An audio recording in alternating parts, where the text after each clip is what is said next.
Salut, c'est Cédric. Donc aujourd'hui j'ai décidé que j'allais vous parler de toutes les étapes qu'on a dû effectuer pour notre projet d'achat immobilier. Nous on a décidé de passer par un courtier parce qu'en fait, je vais être cash, hein, nos banques elles nous ont fait balader et du coup on a dit autant payer un courtier. Voilà. Mais ce qui est bien, c'est qu'un courtier en fait, il va te servir à te négocier ton taux d'intérêt pour ton crédit. Il va aussi te négocier ton taux d'intérêt pour ton assurance crédit si tu as moins de 30 ans. Il va te faire toute la paperasse, mais aussi il va te démarcher toutes les banques. Et ça, c'est un très bon point positif, car nous, perso, on n'avait pas du tout le temps d'aller de banque en banque et de faire des rendez-vous.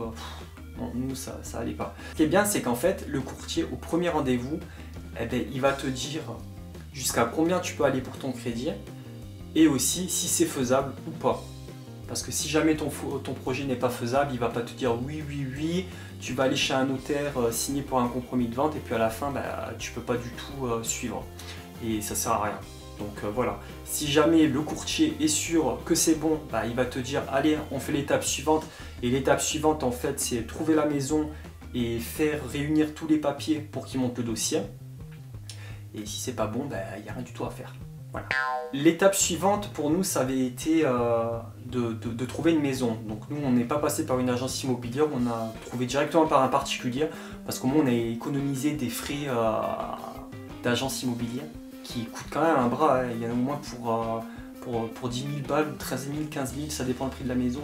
C'est vachement hors de prix, quoi. On a trouvé une maison qui nous plaisait. On est allé chez un notaire faire un compromis de vente. Donc chez le notaire, dans le compromis, en fait, tu as tout ce qui te protège à toi en tant qu'acheteur, mais aussi qui protège le vendeur si toi tu fous en plan le vendeur. Les règles à savoir, c'est que le notaire, il va t'expliquer tout ce qui a un lien avec la maison, tout ce que tu peux pas faire, si c'est inondable, s'il y a des secousses thermiques, des tremblements de terre, s'il y a des nuisances sonores, voilà quoi, tout ces blablabla. Il y a aussi marqué tout ce que le propriétaire laisse, ça veut dire s'il y a une cuisine équipée, plein de tralala quoi. Et aussi tous les papiers qui ont un lien avec le statut de la maison, si les normes électriques elles sont bonnes, s'il n'y a pas un pet quelque part, si genre nous, il y a toutes les fenêtres elles avaient été changées. Il y a une garantie en fait pendant 10 ans qui nous protège si jamais il y a un pet par rapport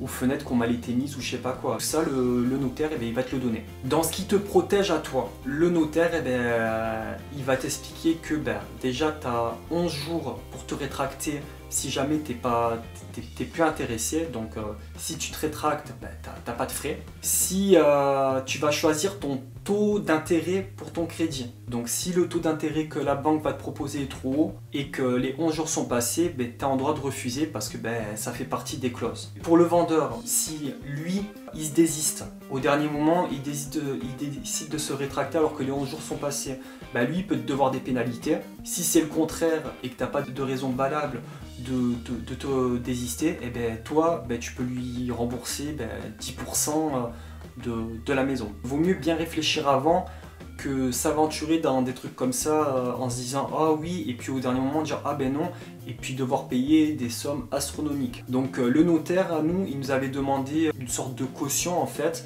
C'était je crois 150 € qu'on avait payé. En fait c'est pour ouvrir un compte où l'argent que la banque, l'argent pour l'achat de la maison sera déposé dessus pour payer tout ce qu'il y a à payer. Grosso modo cet argent là ça va payer les frais de notaire et la maison. Après, si les frais de courtier, c'est fait directement par la banque. Une fois que tu as reçu ton compromis de vente, tu le reçois normalement par recommandé. Oui, par recommandé, tu le reçois. Tu téléphones à ton courtier et puis tu lui passes les papiers et puis après, lui, il va pouvoir commencer à démarcher les banques. Donc nous, ça n'a pas duré si longtemps que ça, parce qu'en fait, il y avait des jours fériés et compagnie. Donc déjà, ça ne nous a pas facilité la tâche. Et je crois qu'en même pas 2-3 semaines, il avait les propositions de banque, donc ça c'était super. Et grosso modo, c'est un peu comme dans les jeux télévisés où tu ouvres la boîte et c'est oui ou non quoi. Donc tu as le rendez-vous avec ton courtier et puis lui il va te dire donc voilà, j'ai eu des propositions. Donc la première c'est ça, la deuxième c'est ça, la troisième c'est ça. Et ce qui est bien, c'est que lui va te conseiller la meilleure en fait. Et il regarde aussi par rapport à l'assurance crédit. En fait, il y a tout qui rentre en compte. Et puis nous, il nous a dit voilà, c'est cette banque-là qui est la meilleure. Il nous fait signer le papier si on est d'accord.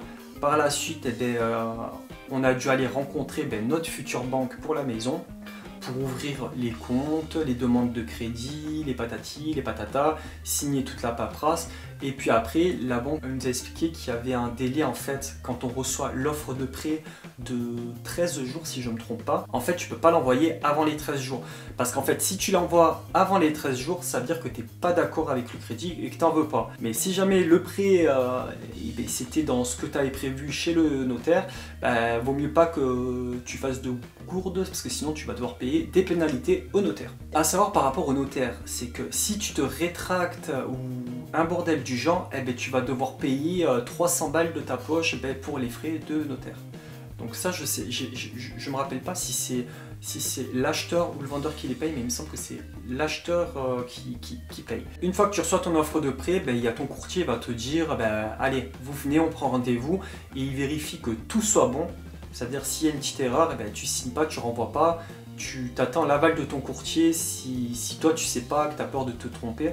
Donc voilà, ton courtier va te dire si c'est bon ou pas, et puis par la suite, lui il va se faire une copie pour lui.